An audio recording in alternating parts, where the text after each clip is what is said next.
Sometimes, when we first meet someone, we have an instant connection, and other times it takes work to develop the connection. And, as with any relationship, sometimes things go very well, and other times it can be challenging to maintain the relationship. Working with your faculty advisors will go through ebbs and flows, and as you begin to deepen the relationship and discuss issues beyond course requirements, you may experience disagreements about research, timelines, and what you should be doing to develop your professional identity. Conversely, you may find an instant connection with your faculty advisor regarding similar research interests and/or work style. All of this is part of the normal process of relationship building and working with others.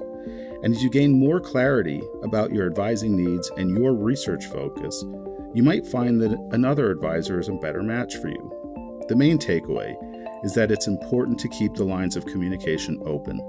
Let them know if you need something from them you are not getting, and manage your expectations.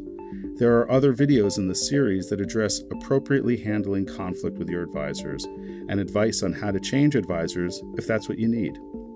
In these clips, faculty share suggestions for how to build a strong foundation with them that will allow you to manage the relationship effectively.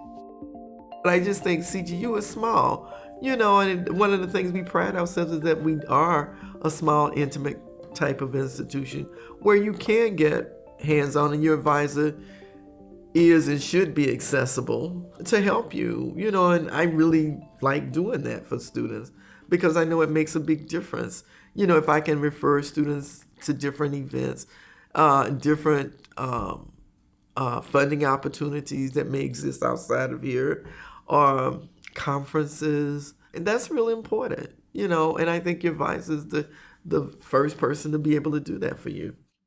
I would say, first off, we're here for you. We want your life to be as good as possible.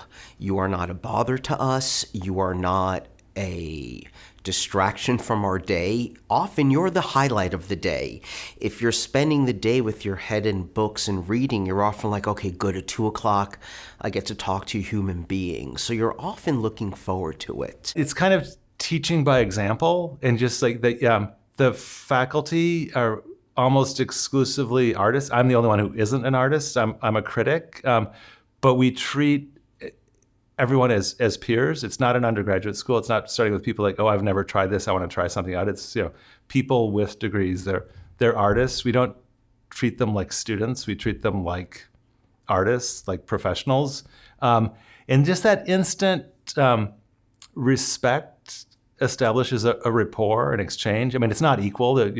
We have the degrees, they want the degrees. We're actually teaching them. We take that very seriously, and that we do have a more experience than the students, more expertise, and we'll share that. But it's more equal than in other programs I've taught in, and more in other disciplines. The thing about art is it's such a wide open, hopefully anything goes enterprise that you can give a lot of latitude, and that back and forth is really productive.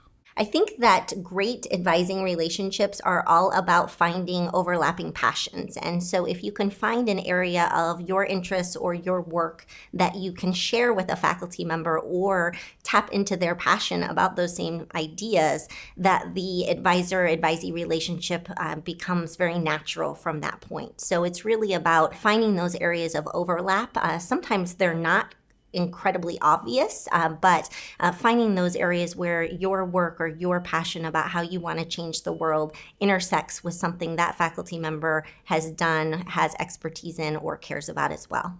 I think the advisor-advisee relationship, when at its best, it's about two people with shared passions, shared interests, and it's also very much a mentoring relationship. This is about peers who are at different phases of their careers, one with more experience and having sort of gone through the battles a little bit and being able to share some of that experience and wisdom, and also guidance. Different relationships require different things. Sometimes a soft hand, sometimes a little bit firmer hand.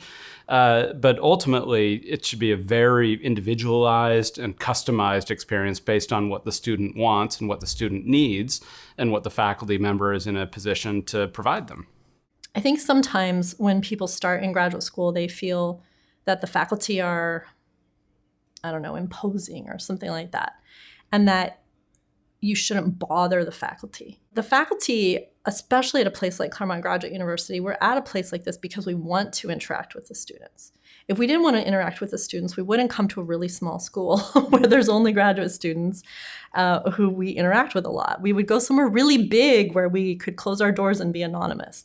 So don't feel like you can't talk to your professor or your advisor just because they haven't contacted you or because you aren't in a class with them or something like that. You still can always make an appointment. And in fact, you don't only have to meet with your formal advisor. Any faculty member can be an advisor to you as long as you feel like they have something useful that you could gain from an interchange with them. We really love interacting with students at the Drucker School and at CGU as a whole. I think that really the best thing to do is to map out a plan from the beginning. And what I love to do is really talk through a student's goals with them and then map out which courses they might take when, help them give them a kind of a multi-semester plan that then we can refer back to in future meetings.